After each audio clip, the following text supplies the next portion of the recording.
হিন্দু ভাইদের ধর্মে যা আছে হিন্দু ভাইরা বলে, ওরা ওদের জন্য ঠিক।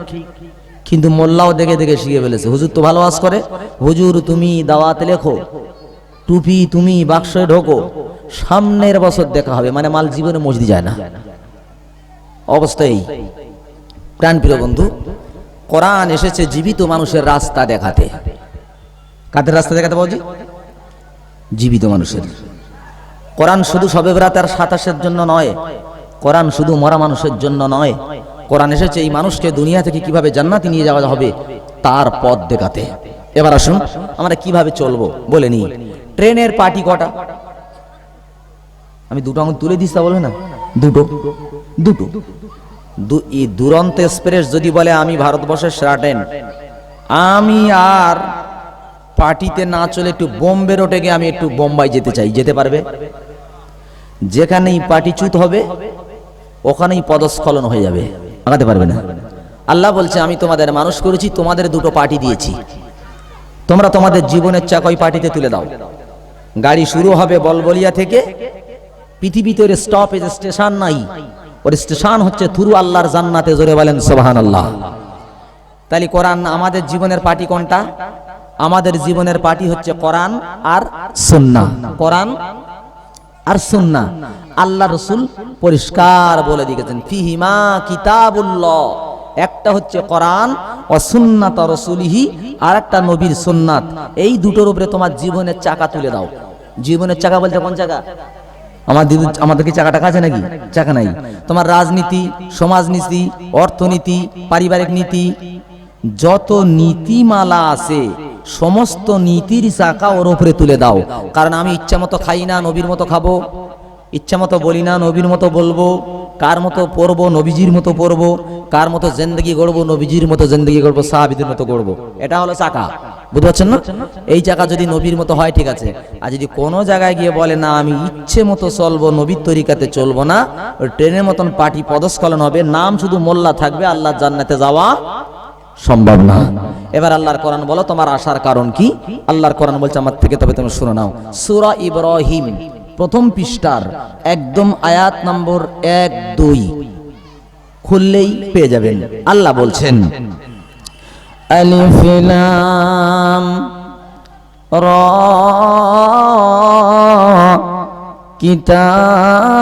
কিতাবুন আনজালনাহু ইলাইকা লিতুখরিজান নাসা মিনাজ জুলুমাতি ইলান নূর। জোরে বলেন আল্লাহু আকবার। আওয়াজটা একটু শুরু করতে হবে। আলিফ লাম রা, আল্লাহ বলেন এটা হলো হারফুল মুকাত্তাত, এটা আল্লাহ পাকের personal code number, password number. এর মানে শুধু তিনিই জানে, আর কেউ জানে না। আল্লাহ বলেন কিতাবুন আনজালনাহু, আমি কিতাবটা নাযিল করেছি, ইলাইকা নবী তোমার দিকে। কেন জানো? কেন? লিতুখরিজান নাসা, যাতে করে মানুষগুলোকে বের করে আনতে পারো। আল্লাহ কোথা থেকে বার করতে হবে? আল্লাহ বলছে মিনাজ জুলুমাত, অন্ধকার থেকে বার করে আনো। ইয়া রাব্বে জুল জালাল, অন্ধকার কি? আমরা জানি মাটির তলার অন্ধকার, রাতের অন্ধকার, পানির তলার অন্ধকার না, এই অন্ধকারে না। আমার প্রাণের বন্ধু, অন্ধকারে তারা আজান শোনার পরেও মসজিদে যায় না যারা, অন্ধকারে তারা দাড়ি কাটা হারাম জেনে দাড়িতে খুর দেয় যারা, অন্ধকারে তারা নবী তরিকার চুল ছেড়ে দিয়ে তেরে নাম কাটে যারা, অন্ধকারে তারা বন্ধন কমিটিতে নিজের বিবিকে পাঠিয়ে দেয় যারা, অন্ধকারে তারা সুদ খাওয়া হারাম জানার পর সুদ খায় যারা, অন্ধকারে তারা আল্লাহ নবী তরিকা ছেড়ে দিয়ে ইচ্ছে মতো চলে যারা, অন্ধকারে এরা দেখতে এরা মোল্লা হবে, আই কার্ডে মোল্লা হবে, প্যান কার্ডে মোল্লা হবে, রেশন কার্ডে মোল্লা হবে, আধার কার্ডে মোল্লা হবে, আল্লাহর খাতায় হবে না। দুনিয়া থেকে মার শুরু হবে, আখিরাতে পেশাই হবে, কেউ উহু করতে যাবে না। এরা সব জায়গায় মোল্লা নাম থাকবে, মাগার আল্লাহর খাতায় মোল্লা নাম থাকবে না। কারণ এদের সাইনবোর্ড মোল্লা, ভিতরে সব ফেরাউনির মতন চরিত্র ভরা। রাসূল বলেছেন ইউশিকু আইয়াতি আলান নাসে জামানুন, আমার এমন পরে এমন একটা জামানা আসবে, নবী বলে যাচ্ছেন। কি রকম বলছেন? লা ইয়াবকা মিনাল ইসলামে ইল্লা ইসমুহু, বলছে ইসলামের শুধু নামটা থাকবে, আর কিচ্ছুই বাকি থাকবে না। ওয়ালা ইয়াবকা মিনাল কুরআনি ইল্লা রাসমুহু, কোরআন শরীফের শুধু অক্ষরগুলো থাকবে না, আর রেশমি রেয়াজ থাকবে, কোরআনের আর কিচ্ছু বাকি থাকবে না। ওয়া মাসাজিদুহুম আমিরাতুন, মসজিদগুলো হবে ইমারাতপূর্ণ, পাথর লাগানো, চাকচিক্য। ওয়া হিয়া খরাবুম মিনাল হুদা, মসজিদের মধ্যে হেদায়েতের লোক, হেদায়েতপূর্ণ লোক পাওয়া যাবে না। হচ্ছে না, হয় না বলে? বিরাট নাম দিয়েছে ইসলামিক জলসা। এসে রাস্তা দিয়ে আসছে আর মনে হচ্ছে যে ভাঙড়ের মেলা না বুঝি ওই ঘুটিয়ারির মেলা হচ্ছে। লেডিস জেন্টস মিলিত ভাবে কুদুমি করছে আর চাউমিন খাচ্ছে আর হাত ধরে ঘুরছে, বলছে এটা ইসলামিক জলসা। আরে আস্তাগফিরুল্লাহ, এর নাম ইসলামিক জলসা? জলসা আবার বাজার বসে নাকি? জলসা আবার মেয়ে ছেলে কুদুকুদি করে নাকি? এইটা কি জলসা হলো? এই দুটো যুবক, হলুদ জামা আর টুপি, তোমরা উঠেছো কেন? তোমরা উঠেছো কেন? এরই মধ্যে ইস্তেঞ্জা পেয়েছে? আরে আস্তাগফিরুল্লাহ। না, আমার কথা একটু টক লাগবে ভাই, সহ্য করা খুব কষ্টকর আছে, তাই বলে যাচ্ছি। আমি যে অপারেশন করে দিয়ে যাচ্ছি, যদি ধৈর্য ধরতে পারেন, কারণ ছোট্ট ছেলের গায়ে ফোড়া উঠেছে, ডাক্তারখানায় নিয়ে গেছে, ডাক্তার দেখে বলছে তো বহুত খারাপ অবস্থা। বলে কি করতে হবে? বলে ফোড়া কাটতে হবে। তাহলে সকলা মেলে সেবে ধর, সবাই মিলে সেবে ধরেছে, ডাক্তার ফোড়ায় হাত দিয়েছে। তখন ছেলেটা বলছে, ডাক্তার তুই এত নিষ্ঠুর কেন? বলে কি হয়েছে? বলে আমার এত সারা শরীরে ভালো ভালো জায়গা থাকতে যেখানে আমার ব্যথা তুই সেখানে হাত দিলি। ডাক্তার বলছে, ভালো জায়গা তোর হাত দিয়ে আমার লাভ কি? এর মধ্যেই মাল মেডিসিন ভর্তি, এটাই কেটে যদি বার না করে দেই, দুদিন পরে ক্যান্সার হবে, অ্যান্সার মিলবে না। তো আমি রোগ ধরে ট্রিটমেন্ট যখন করবো তখন কিছু গায়ে তো লাগবে সূচের মতো, কিন্তু আমি ওই ট্রিটমেন্ট না করে মাথা হাত বুলিয়ে গজল বলে বলে চলে গেলি 15,000। আলহামদুলিল্লাহ, আপনাদের জীবনটাই বেকার। এটা আমি করতে চাই না, আর আমিও বেকার হতে চাই না। জি, তাহলে আল্লাহর কালাম, তাহলে তুমি রাস্তা দেখাতে এসেছো? হ্যাঁ, তাই খুলে বলো রাস্তাটা কি রকম, কি করতে হবে আমাদের। একদম 29 পারা সূরা মুলকের ফার্স্ট পৃষ্ঠার পেয়ে যাবেন। আল্লাহ জানাচ্ছেন, আল্লাযী খালাকাল মাউতা ওয়াল হায়াতা লিয়াবলুয়াকুম আইয়ুকুম আহসানু আমালা।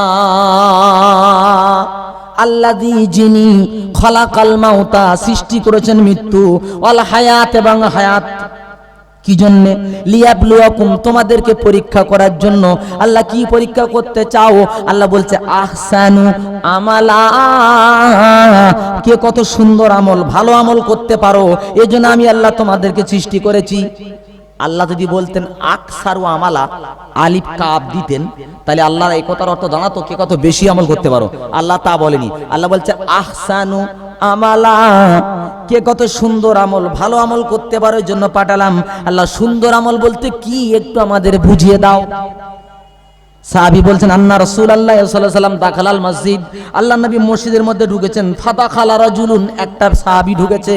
ফাসাল্লা, সাহাবীটা নামাজ পড়েছে। ফাসাল্লামা আলান নবী সাল্লাল্লাহু আলাইহি ওয়াসাল্লাম, আল্লাহ নবীকে সালাম দিলেন। ফারাদ্দা আলাইহিস সালাম, আল্লাহ নবী সালামের উত্তর দিলেন, দিয়ে বলছে ইরজি, এই ফিরে যাও। ফাসাল্লি, তুমি নামাজ পড়ে নাও। ফাইন্নাকা লাম তুসাল্লি, তোমার নামাজ হয়নি, তুমি নামাজ পড়োনি। ফারাজা ইউসাল্লি, লোকটা ফিরে গিয়ে নামাজ পড়লো। কামা সাল্লা, যেমন নামাজ পড়েছিল। ওয়া জাআ, নবীর কাছে ফিরে আসলো। এসে ফাসাল্লামা আলান নবী সাল্লাল্লাহু আলাইহি ওয়াসাল্লাম, নবীকে সালাম দিলেন। নবী সালামের উত্তর দিয়ে ফের বলছে ইরজি ফাসাল্লি ফাইন্নাকা লাম তুসাল্লি, ফিরে যাও, তোমার নামাজ হয়নি। সালাসা, নবী 3 বার বলেছেন। তখন সাহাবীটা বলছেন, ওয়াল্লাযী বাসাকা বিল হক, আয় রাসূলুল্লাহ, যে আল্লাহ তোমাকে সত্য সহকারে প্রেরণ করেছে, আমি সেই তোমাকে বলছি ইয়া রাসূলুল্লাহ, ফাল মা উহসিনু গায়রা, আমি এর থেকে ভালো নামাজ পড়তে পারি না। ফাআল্লিমনি, তুমি আমার থেকে নামাজ পড়া শিখিয়ে দাও। ফাকালা, নবী তখন বলছেন, ইজা কুমতা ইলাস সালাত, যখন তুমি নামাজ পড়তে দাঁড়াবে, ফাকাব্বির, তখন তুমি তাকবীরটা দিয়ে নেবে। সুম্মা করা মা তায়াসসারা মাকা মিনাল কোরআন, আর তারপরে কোরআন শরীফের যেখান থেকে সহজ মনে হয় সেই সূরাটা তুমি পড়ে নেবে। সুম্মারকা, তারপর তুমি রুকুতে যাবে। হাত্তা তাতমাইন্না রাকিয়ান, রুকুতে গিয়ে সুন্দর করে সুবহানা রাব্বিয়াল আযীম 3 বার স্ট্রেট সুন্দর দাঁড়াও। সুম্মারফা হাত্তা তাদিলা রাকিয়ান, তারপরে উঠে সুন্দর করে তুমি দাঁড়িয়ে যাবে, হেলা দলা যেন না থাকে। স্টেট সামি আল্লাহু লিমান হামিদা রব্বানা লাকাল হামদ, অন্তত এক তসবিহ পরিমাণ দাঁড়াবে। যদি দোলা থেকে নামাজ পড়তে যাও কিয়ামত পর্যন্ত নামাজ কবুল হবে না। আর যদি পারেন রব্বানা লাকাল হামদ হামদান কাসীরান তাইয়্যিবান মুবারাকান ফি, বুখারী শরীফের প্রথম খণ্ডে এটা এসেছে। আল্লাহ নবী নামাজ পড়াচ্ছেন, একজন সাহাবা পিছনে ওই দোয়াটা পড়েছে। আল্লাহ নবী সালাম ফিরে বলছে এই দোয়াটা কে পড়েছে, ওঠো। সাহাবী তো ভয় পেয়ে গেছে। আল্লাহ রাসূল বলছে আমি অভয় দিচ্ছি, তুমি ওঠো, কি হয়েছে বলো। বলছি ইয়া রাসূলুল্লাহ আমি পড়েছি। আমি তো তোমাকে শেখাইনি, তুমি পড়লে কেন? ইয়া রাসূলুল্লাহ আমার এই অল্প করে জিকির করলে আমার ভালো লাগে না, আল্লাহর জিকির বেশি করতে ভালো লাগে। ইয়া রাসূলুল্লাহ আমার ভুল হয়ে গেছে। আল্লাহ নবী বলছে না না না না ভুল হয়নি। তাহলে কি হয়েছে? বলে আমার নবী বলছে আমার সাহাবীরা, আমি নবী যা দেখতে পাই তোমরা যদি দেখতে পেতে পাগল হয়ে যেতে, আমি নবী যা শুনি তোমরা শুনতে পাও না। ও আমার সাহাবা তুমি এই দোয়াটা পড়েছো বলে আল্লাহর 30 জন ফেরেশতা কে কত বেশি নেকি লিখবে তোমার নামে, তাদের প্রতিযোগিতা চলতেছে। জোরে বলেন। অবস্থা দেখেন। আর আমাদের নামাজ 2 মিনিটে 8 রাকাত, আরো তো সামনে রমজান। আল্লাহ খতম তারাবি হয় এদিকে নাকি? খতম তারাবি বা সূরা তারাবি, ফেরেশতাও চিন্তা করে যে মাল এলো কোত্থেকে। শুধু আলহামদুলিল্লাহটা বোঝা যায়, বাকিটা আলহামদুলিল্লাহ কি হলো? ফেরেশতা বললো কি, বললো আর চলে গেল, ব্যাপারটা কি? ও তারাবি হবে না। ওয়ারাতিলিল কুরআনা তারতিলা,